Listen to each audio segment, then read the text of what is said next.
Hello everyone and welcome to my first ever battle report. This is going to be my Salamander Space Marines against my buddy Sam's Orkz. So we're going to be doing an escalation mission from the Maelstrom of War missions using the tactical cards. It's 1750 points. One slight change we've made to the escalation rules is we're going to be using the Dawn of War deployment. It suggests using the Hammer and Anvil deployment, but the problem is that one end of my table leads into an into a window, and we just can't physically stand that end of the table to play the game. So it's going to be just easier to play it with the Dawn of War. Should be a fun game. Let's go and have a look at the armies. So here we've got my 1750 points of Salamanders. My warlord down here is Forge Father Vulcan Hastan, and he's going to be leading a demi company of Space Marines. That's the new formation from the Space Marine Codex.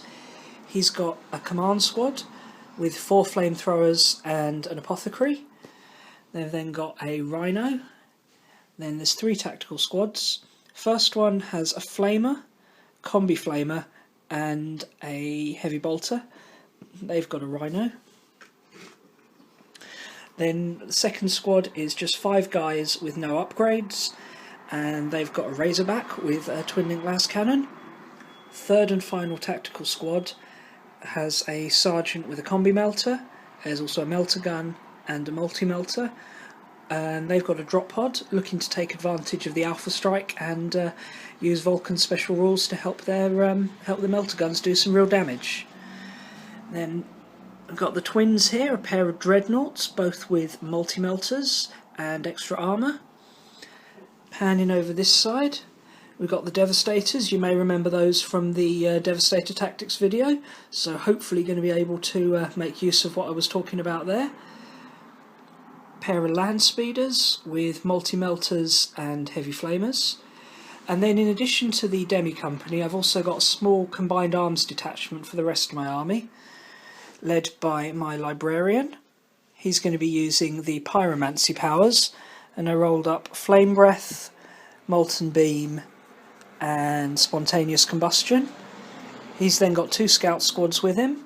The first one are armed with bolt guns and 1 heavy bolter. Second squad have sniper rifles and 1 missile launcher. And then finally I've got a Predator with an autocannon turret and las cannon sponsons.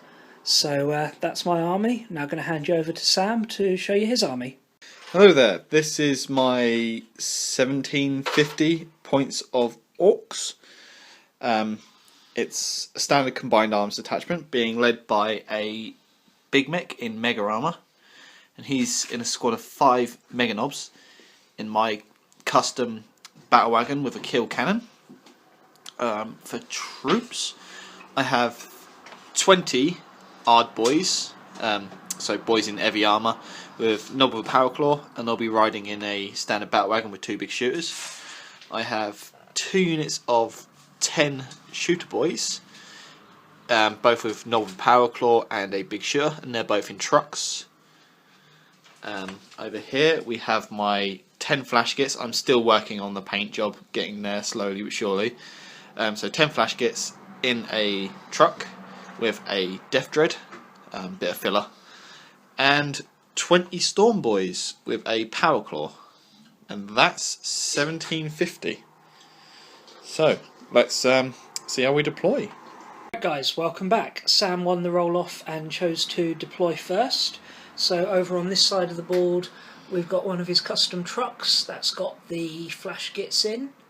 Then here we got the battle wagon with the large boys squad with the armour. Over in the centre here behind this building we've got the Storm Boys and the Dreadnought. Then we've got another truck with a small squad of boys. His Mega Knobs squad in that rather nice converted battle wagon with his Big Mech, and then another truckload of boys down that side. Spread out fairly well across the side of the table, claiming the objectives. I've put my Devastators in this building here, get some cover, but should still have good line of sight there, and one of the objective markers is down there. Behind them the land speeders are sheltering, and we've got the Rhino with the command squad and Vulcan in, Razorback with the tactical squad. Second tactical squad realised I had one too many members, so I've had to drop the heavy bolter dude, and the librarian is sitting in with them in their Rhino. A pair of dreadnoughts, and I've got a scout squad infiltrated forward a little bit into those ruins.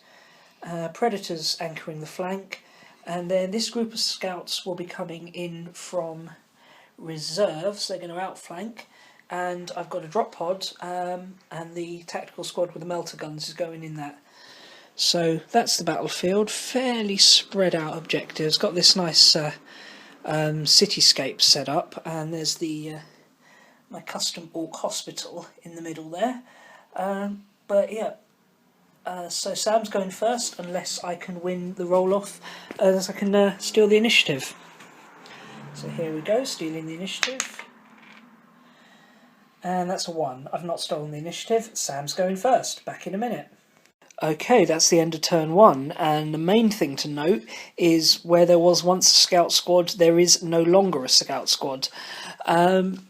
Sam drew score objective 1, and so he just rumbled this truckload of flash gits up into this building, claimed objective 1, and then they proceeded to shoot at the scouts, who fluffed all their 3+ cover saves and, quite frankly, just died.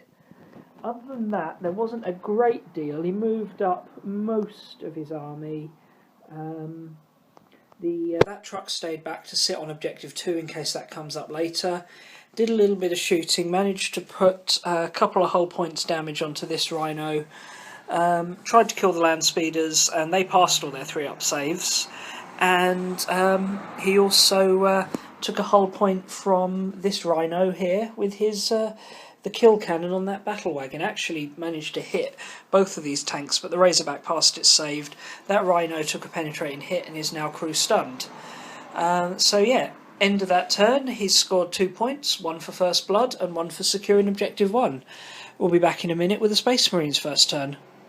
Okay, so the big story from Space Marine turn 1 is my drop pod turned up, combat squadded down the guys inside, so the guys with the melters went forward, took out the battle wagon, guys passed their pinning test inside, and general small arms fire from the rest of the army reduced this squad down a bit, but they're still a threat. Second squad tried to take out this truck here, didn't really do anything. It's night fighting, so in that building he's got 3-up cover and he's just not going anywhere. I think I put 1 hull point on it in the end. Predator also shot that truck without effect, as did the dreadnoughts that advanced up here. My objective card for this turn was to secure objective 3, which is down here, so the Predator moved forward and claimed that. Now these markers we're using today are custom made by 4TK Gaming in Colchester. Cost, I think, around a £5 for a set. Yeah.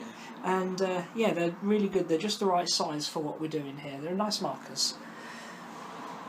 Librarian and his squad moved up in the and in the psychic phase he managed to cast spontaneous combustion, only killed 1 of the Storm Boys.